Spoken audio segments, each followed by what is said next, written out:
Hi, everyone. Welcome to Waste 360's Nothing Wasted podcast. On every episode, we invite the most interesting people in waste, recycling, and organics to sit down with us and chat candidly about their thoughts, their work, this unique industry, and so much more. So thanks for listening and enjoy this episode.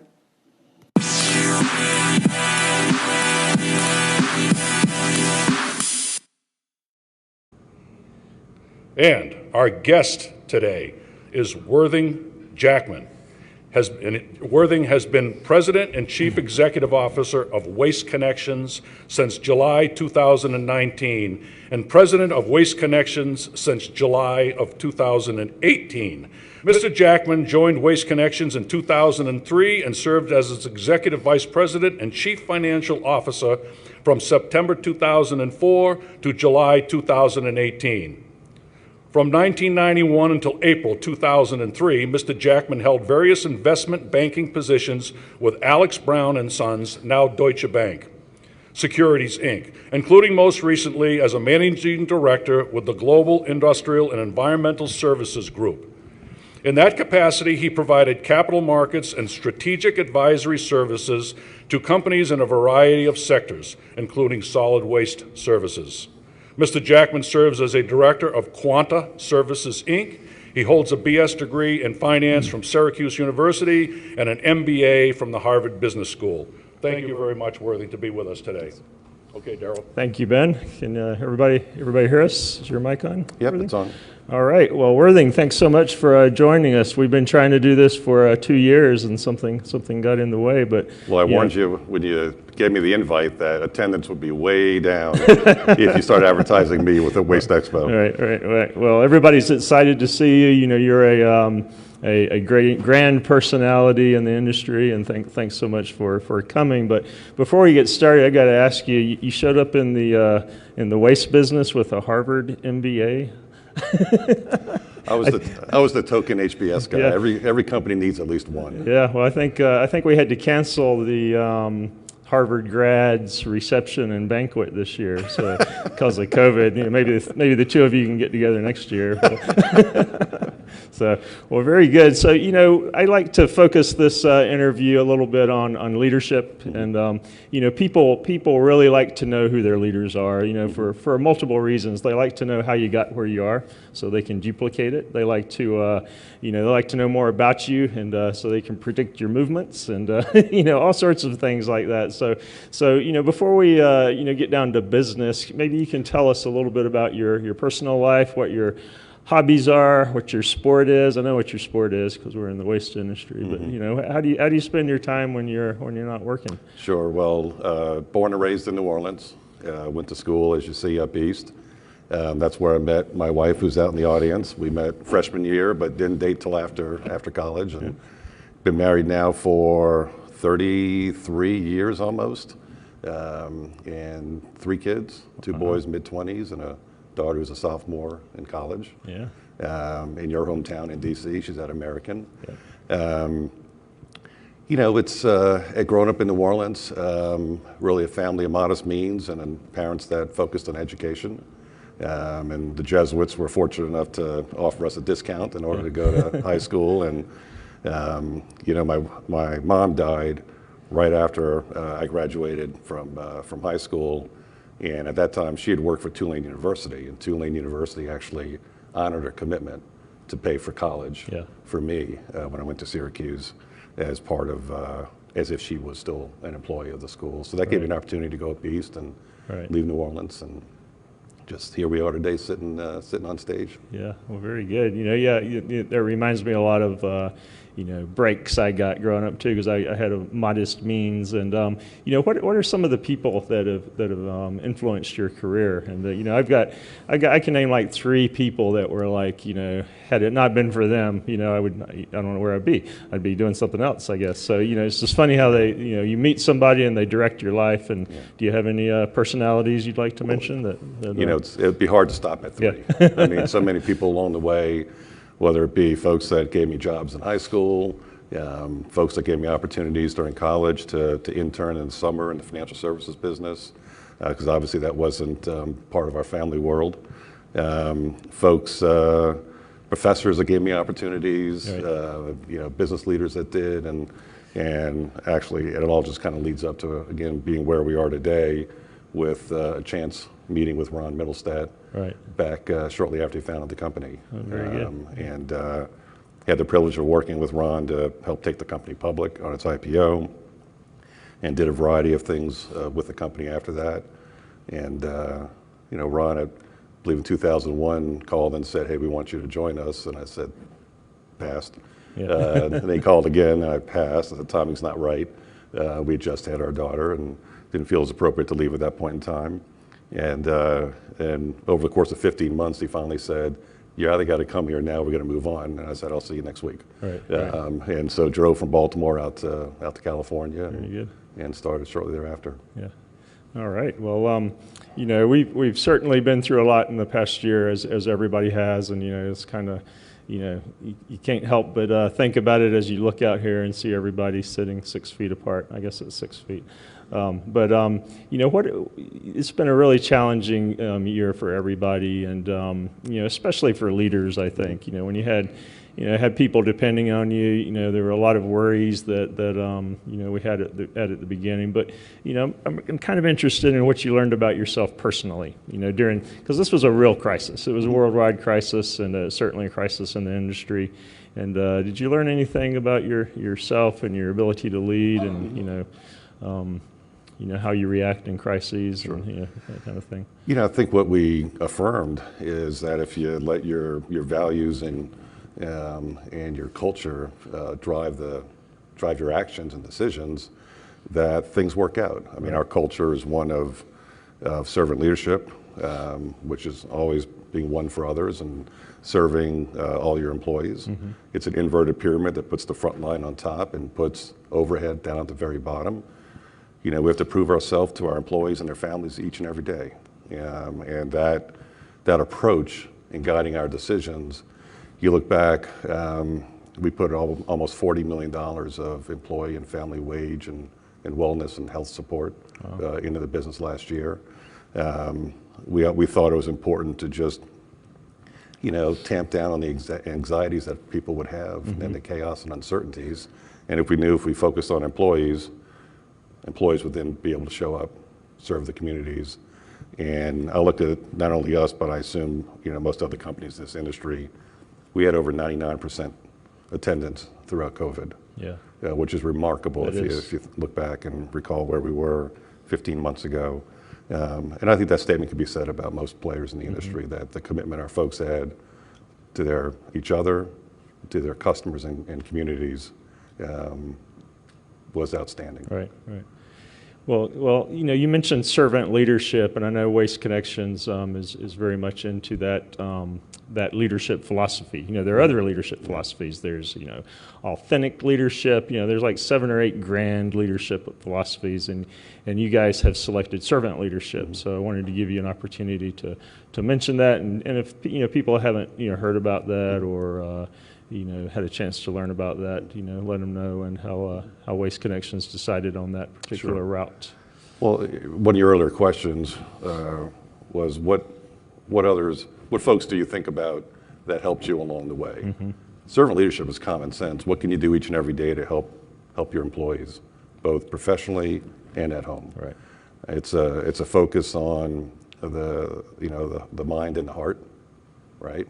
It's a focus on, if you care for each other and if you can put the right relationships in place that a leader should have with the folks they have the privilege of leading, then you end up with fully empowered employees that don't have to be told what to do. They know innately what to do when no one's looking. Mm-hmm. It's revolutionary for folks outside of work because they take that common sense approach in caring for each other home. Yeah. And it's what you think the household ought to be too. And the letters we get from our employees who join us and look back on it, that I get, it's really transformed people's lives. Mm. But at the heart of it is knowing that if relationships drive results, what drives relationships? And this is not kind of a authoritarian or dictatorial leadership or managerial. It's invert the pyramid, right? The higher up an organization you have, the more people you have above you to serve. Right. And I serve 20,000 people each and every day. Yeah, well, that's great. And, and it's easy to care about this industry. We have such good people. So, and they certainly showed that during the crisis. But let's turn to business a little bit. I know Waste Connections, is very proud of their acquisitions program, and everybody always wants to hear about that from you.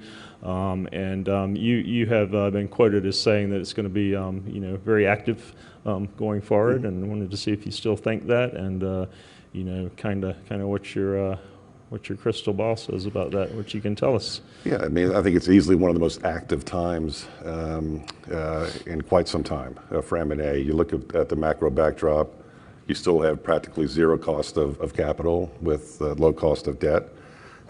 You've got families that still face lineage transition issues. Now they can look ahead and think if they're going to sell in the next 3 or 5 years, given risk of tax law change, given the valuations in the marketplace today with such low cost of capital, that now is the time to do it. People got through the pandemic. That was a curveball for a lot of folks with regards to how the business was doing and their willingness to meet. They come out of the pandemic.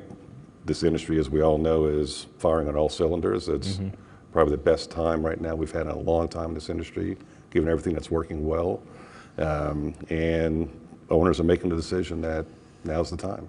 And I think you'll see a lot of activity across this industry in the second half of this year, things that get across the finish line. Yeah. What can you tell us about things that you look for when you're thinking about acquisitions? I know I know you guys have a really good program for family businesses and things like that, but what are kinds of things really get your attention? You have a great finance background, as I understand. So what are the kind of first flags you go, oh, we need to take a look at this company? If you can tell us. For us, it's always been first and foremost the market model, right? The markets that we choose to operate in. Right.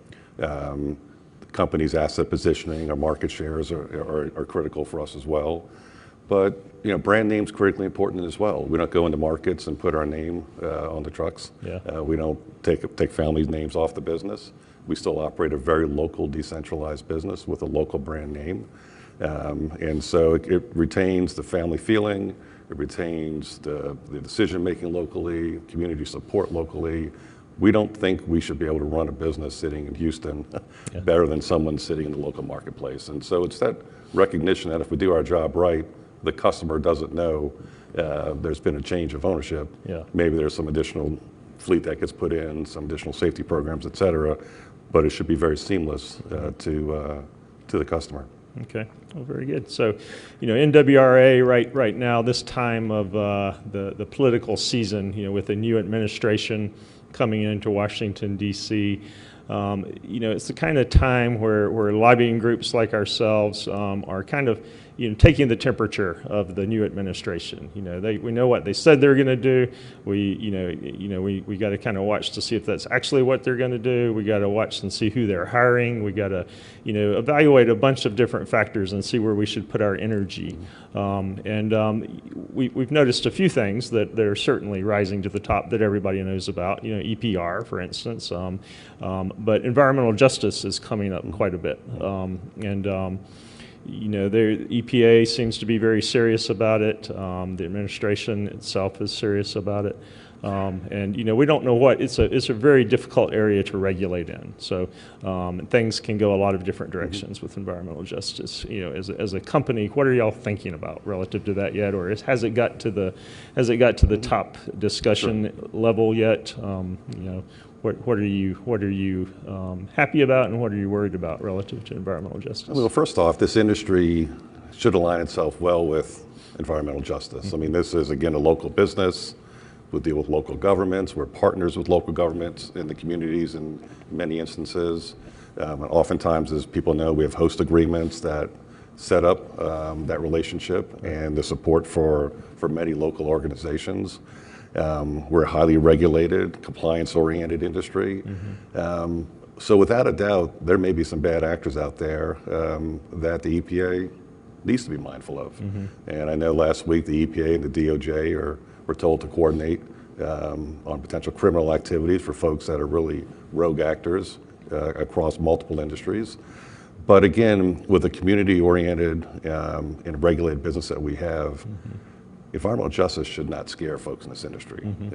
We need to be partners with the communities that we operate in, and be good stewards of the environment. Yeah, well said. And all garbage is local, so that means you do need to be a good partner in the community. And it's it's an easy thing to do. I think we're appreciated in the communities too. So, But I would say behind the scenes, though, I mean, companies need to be profiling their assets to make sure they know how they set up with various EJ metrics, Right. And to understand where the risk points are. Yeah.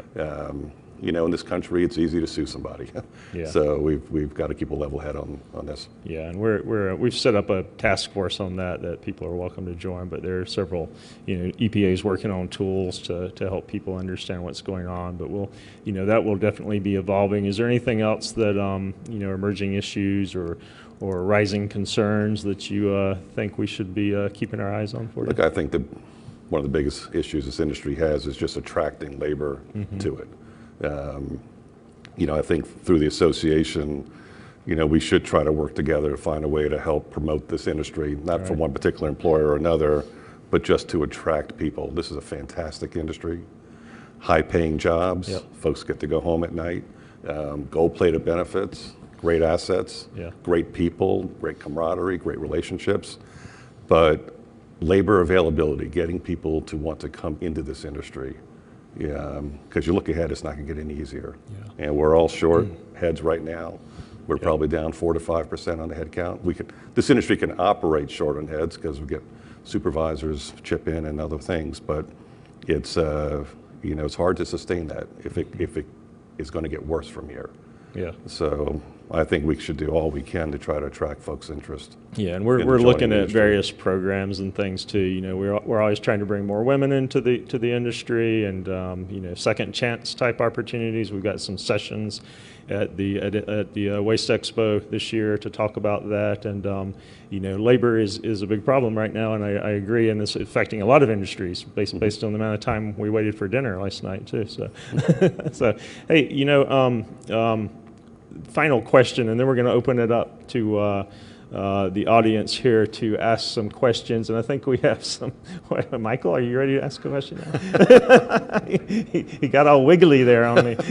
So we're going to have some mics running around. So think about what you'd like to ask Worthing. But Worthing, this is the question that my favorite one on my cards here is. I wasn't a Harvard graduate. I went to a knuckle-dragging military academy. But one phrase they used to tell us a lot was, duty is the sublimest word in the English language. So that's, ingrained into my head. And, of course, we all had to go look up what sublime meant. But during the course of COVID,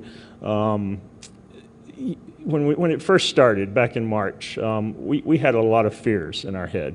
We were, a lot of the leaders in the industry were starting to picture garbage piling up to our necks, all over the country. And we didn't know what was going to happen. And that's not what happened at all. What actually happened were these great headlines about how kids are on the street thanking the industry for what they do, how neighborhoods are putting up signs, and we really didn't have any major hiccups. There were a few problems, but nothing the way that it could have been. And it could have been a massive disaster. And the industry really did its duty, and there's all these hero stories, all these, everybody showed up for work and did their duty. And have you had cause to just be really, really proud of the industry that you're in during this crisis? Because it has been amazing. Yeah, so, yeah. I mean, we look back, we started the preparation back in February of last year, just saying, what if this came our way? And to your point, there were so many disaster scenarios that we played out with regards to service, whether customers would pay their bills. We threw $1 billion of cash on our balance sheet, just like most folks did, to try to ride out the unknowns for those first 2 months or so. But without a doubt, the gratitude that our customers and communities showed us, the handwritten notes, the crayon-colored pictures, the interactions, the thank yous.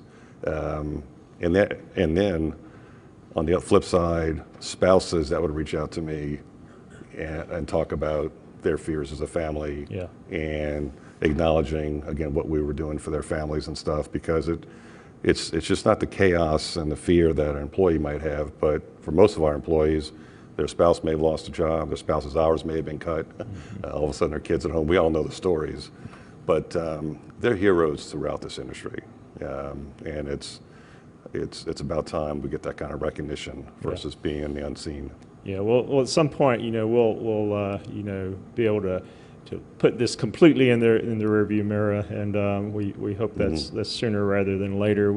I know that you were on the phone with us. We during the first couple months in D.C., it was a madhouse, in the lobbying world as it was everywhere else. But NWRA, was able to, get a lot of victories across the country, hundreds of them, in fact, for the industry. And Worthing was on the phone with us quite a bit, helping guide that, as well as the other leaders in the industry. So we appreciate that. And NWRA actually has won an award for our efforts during COVID, because it was a really intense time. So we appreciate the industry's help and appreciate your leadership during that time. You were one of the leaders that was just realized you needed to get really involved in the public policy arena in Washington, and you were on the phone with us and helping us strategize as to how to take care of that. So we appreciate that. So I'm going to open the floor. Do we have mics somewhere? Michael, do you want to ask a question?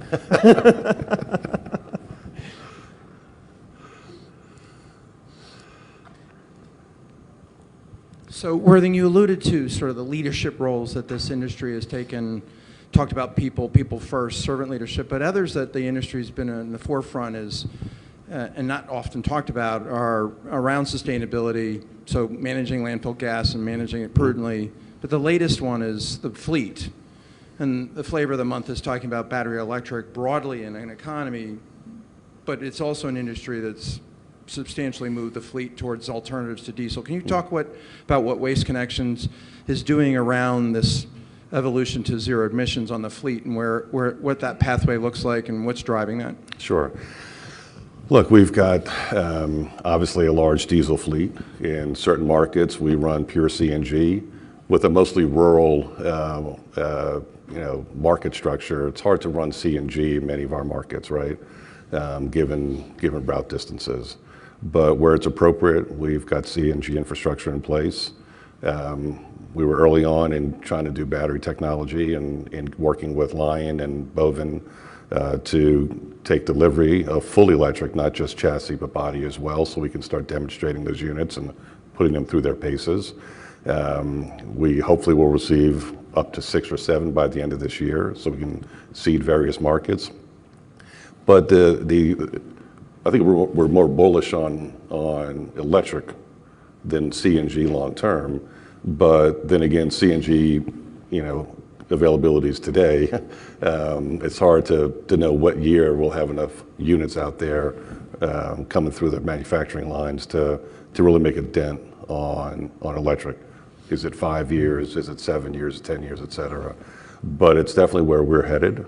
And I know it was part of your session yesterday, and I would hope all of our vendors that are in that food chain are taking heed of this, because it's not easy. I mean, there are chassis, different alternative chassis available. Right now, to my knowledge, is just one electric body manufacturer that's out there. And obviously, we've got a demonstration unit going on in North Texas right now. But our view near term is more about safety. How do you get a driver assist packages that we all have in our cars on the trucks? And the Econic truck for us has been a game changer in many markets. And speccing new fleet with those safety features, auto braking, things like that, I think that's the biggest near-term game changer.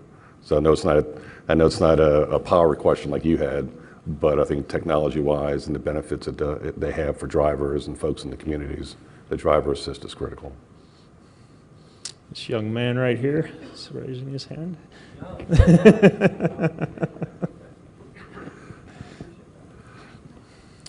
Hi, Dwight Hansen.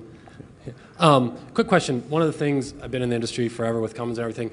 One of the things that I marvel at is every company has it, but I think Waste Connections has mastered it, the culture. Could you talk a little bit about Waste Connections culture? Because it's just something that always fascinates me when I hear the name Waste Connection and I've seen what you guys have done over the years. Sure.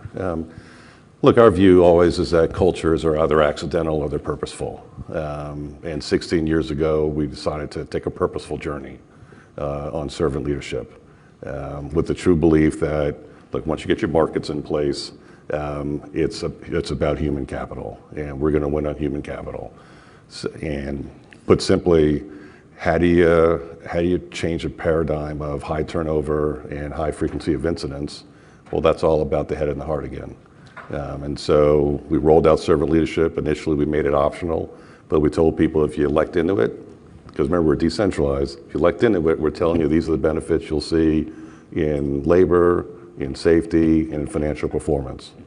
And folks that took us up on it saw those benefits. After 2 years, we said it's no longer optional. Everyone's doing it. It wasn't for everybody. The old way of moving up in management is the higher I get, the less I need to interact, the more power I just need to tell people what to do. Well, that's not leadership. And our view of leadership is a higher responsibility to the employee than before. And so, look, we have servant leadership. At one point in time, we had 8 different sessions. Think of it kind of undergrad and master's and PhD in servant leadership. So the training is constant. The 360 evaluation, all employees fill out a questionnaire to rate their leader every year. We have 93% participation on that. 10 simple questions. Last year we expanded it to 12, and to make sure we were focused on getting a kind of the temperature on inclusion. And I'm proud to say, because you think inclusion should be a DNA of servant leadership, and I was proud to see that the 2 highest scores we got of any question were the new ones we put in on inclusion. And so, look, our view is this gets a lot easier if employees stay with you. Now we still have to coach. We still have to have hard conversations. This isn't soft leadership. But it's a belief, again, that relationships can drive results, and relationships across vendors. So many of our vendor partners support us. That's innate in the respect that we expect our folks to have for those that they have the privilege to work with. And so I think servant leadership, again, extends well beyond the 20,000 employees we have, given the impact we have on families and all of our other stakeholders. Good. Yes, sir. Oh, sorry, you've got the mic already. We'll come to you next. So. Mr. Jackman, I'm Mike Hart with Sierra Energy, and you guys have been very inspirational for us in many years in supporting us in our work in gasification. I have a really critical question for you. For years, we have been losing a bottle of tequila a year on that bet with Ron and Steve about when we'd promised we'd have our gas fire up and running on waste. Now that they're gone and we're actually operating, who do I get the tequila from? Well, that means you owe me at least 3 bottles for the last 3 years. But some people know, tequila, we have a golf charity event every year that our vendors come and support. We had 150 this past March. For many, it was the first. It was like a mini expo. Mm-hmm. But for many, it was the first time they were together in over 15 months. And we have a tequila hole where it's $20 a shot or so, and we raise over 20,000 just on tequila holes. So we put it to good use. Hey, speaking of your events, some people wanted me to ask. Y'all been able to not hold your party, for a couple years. So everybody's thinking that next year's Waste Connections party is going to be out of control. It's going to be a blowout. Trust me. So we just want you just tell just the small group. Just tell us who the band's going to be. Let me just say the budget is doubled for next year. I tried. We already have our venue. It's going to be a shit show. I heard it was the Rolling Stones, but I don't know if it's true. Yes, sir. This is Ashish from Waste Management. Now, with the background from financial industry that spends heavily on digital technologies, what's your view about digital technologies in this industry? Are there some gaps that you think technology can help fill those? Yeah, what I would call the digital transformation is just exponential. And I would think that every company is investing in connectivity tools for employee engagement, connectivity tools with regards to customers, giving the next generation the ability to do everything on a phone, right? So whether it be click to order, whether it be AI that we use for customer interactions as well, we still can't take the human element out of it. I hate to say, technology should not replace the human. This is still a relationship business. Everything you see on fleets, whether it be for operating effectiveness on the trucks to minimize downtime, whether it be the use of tablets. Now we have AI and machine vision right inside the cab. We talked about auto braking. I mean, it's just an endless list, and you got to be all in. We don't want IT to take over corporate, right? I mean, we got to make sure we don't wake up one day with 400 IT employees and 2 folks on the operations side. That's not where I'm headed, but without a doubt, we've got to be all in as a company. And I know many other companies are as well, and it never ends. It never ends. But no, we've been highly focused on that.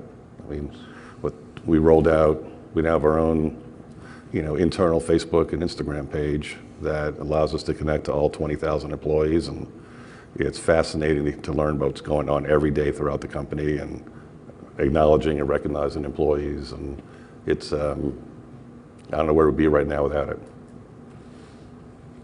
Sure. Morning, sir. Yep. This is a related question to Ashish there, but you mentioned the importance of profiling your assets in order to understand your risk, whether it be regulatory, safety, or operational efficiency. Can you talk a little bit about what Waste Connections is doing to leverage the 4th industrial revolution with IoT and machine learning to profile the assets and kind of get that insight that you can use at a high level to make intelligent decisions? Well, I'll leave that to the engineers, to be honest with you. It's obviously we go through annual reviews of our assets. I think the checklist needs to be broadened as we go through it. If something ever went sideways on a company in a local market, there better be a good compliance program that you can demonstrate when the regulating bodies come in, right? If the regulatory bodies come in and find that you're just flying blind, that's not where you want to be. And so I think every company needs a very robust assessment of their assets. And I think the burden, again, is increasing now that they're looking to tie criminal enforcement with EJ in overburdened communities, right?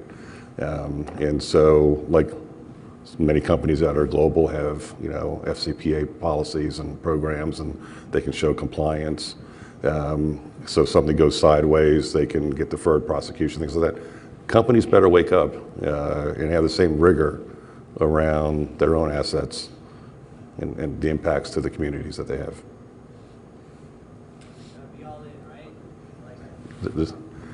24/7, what else are you going to do? You got to be all in. All right. We have any more questions? We have 7 minutes left. This is your chance. Worthing, you want to talk a little bit more about safety? We're at NWRA. We did go from 5th most dangerous to 6th most dangerous. This year, and that's a little bit of progress. But for the most part, our safety performance as an industry is there's been no great gains of late. We're all doing the best job we can, but a lot of it is out of our control because we're out in communities where texting and driving and the like is just out of control. And we have some initiatives we're starting at the association. But how do you feel about safety right now, Worthing? I know that Waste Connections takes safety very seriously, but industry as a whole, what are your thoughts right now? So. Well, what we found is the path to improve safety performance, hate to say this, is to get rid of your safety people. Mm-hmm. I mean, don't have a safety department. Don't make it someone else's responsibility. Don't tell the driver to go down the hall and talk, to the safety director when they have an incident. It's every employee owning safety, holding up a mirror so you know who's accountable for it. It's having tough coaching conversations. Technology, you can talk technology all you want. We bought companies with Lytics. We bought companies with Third Eye. And those companies have had, incident rates 4 times ours. It's not having the technology, it's still the coaching of it, Right. the relationship to have those conversations, tough conversations. It gets back to people. But for us, our safety is more behavioral based. Again, it gets back to the head and the heart. Everyone's accountable.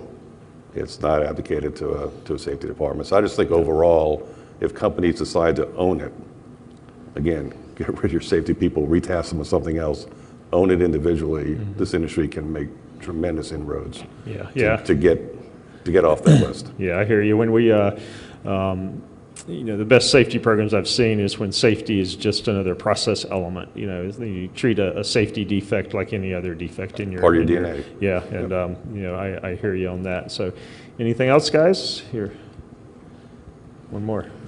Since no one was asking, I thought I'll take this opportunity. Now we only have so much land and there are only so much landfills. A lot of cities are committing to zero waste. Do you think it's achievable and how? Well, I think zero waste is possible if we annihilate all humans on the earth. So if you want to get to that, I'd rather not be around when zero waste happens then. But no, cities have been on the march to zero waste in some cases for over 20 years. And we know how much volume they're still sending to landfills. Without a doubt, as a society, we can control how much plastic we're using better than we're doing it right now, right? There are things we can do to help minimize the waste stream. We'll still do fine as an industry if that happens, but no, it's zero waste is a good goal. It's like having zero incidents. It's the right goal, but boy, it's tough to get there. Yeah, I like the official international definition of zero waste, which is to get rid of 90% of your waste. So it's kind of I don't know, interesting math problem there. All right, guys. Well, Worthing, I've never heard a bad word about you. Everybody, really, really respects your leadership, and you're a wonderful personality to have in the industry. And thanks for doing this for us. Thank you. We're glad to all be back in person, and nice to see you. And thanks for your time today. So. We'll let everybody go. And I believe there's a trade show as well going on here. So I think it's about to open any second now. So. Well, thank you. All right.